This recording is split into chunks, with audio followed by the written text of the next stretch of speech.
It's finally here, the season opener for the Crimson Tide. Alabama will take on Duke in Atlanta on Saturday for the Chick-fil-a Kickoff Classic. In season openers, the Crimson Tide are undefeated under Coach Saban, winning each of those by double digits.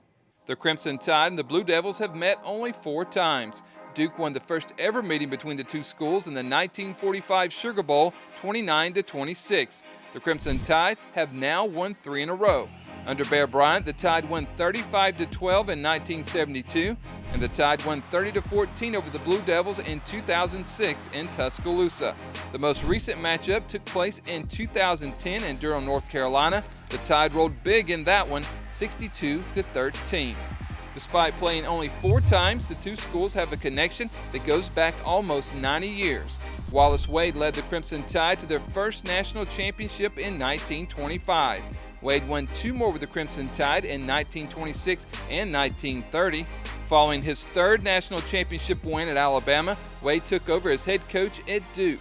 In 16 seasons, Wade compiled a record of 110 wins, 36 losses, and 7 ties with the Blue Devils. For his accomplishments, Duke's football stadium was renamed Wallace Wade Stadium in 1967. Another connection is the current head coach of the Blue Devils. A 1976 graduate of the University of Alabama, David Cutcliffe worked as a student assistant coach under head coach Bear Bryant. Duke had a very successful season last year with 8 wins. David Cutcliffe, in my opinion, is one of the best coaches in the country, having competed against him for years when he was at Ole Miss, and also since we've been here, we played against him at Duke. Cutcliffe has coached several well-known quarterbacks, including Eli and Peyton Manning, and he'll be looking to help develop a new starting quarterback this season. Last year's starter, Daniel Jones, was drafted number 6 overall by the New York Giants. Stepping in to fill Jones' shoes is senior Quentin Harris. Harris started 2 games last season for the Blue Devils, earning wins over Baylor and North Carolina Central. Last season, Harris completed 34 of 68 passes for 437 yards with 7 touchdowns and just 1 interception. Along with a new starting quarterback, Duke loses their top 4 receivers from last season. Their top returning receiver is also their top returning running back.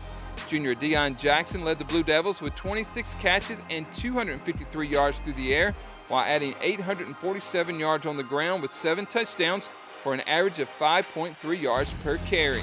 Jackson's 1,602 all-purpose yards were 5th most in Duke history.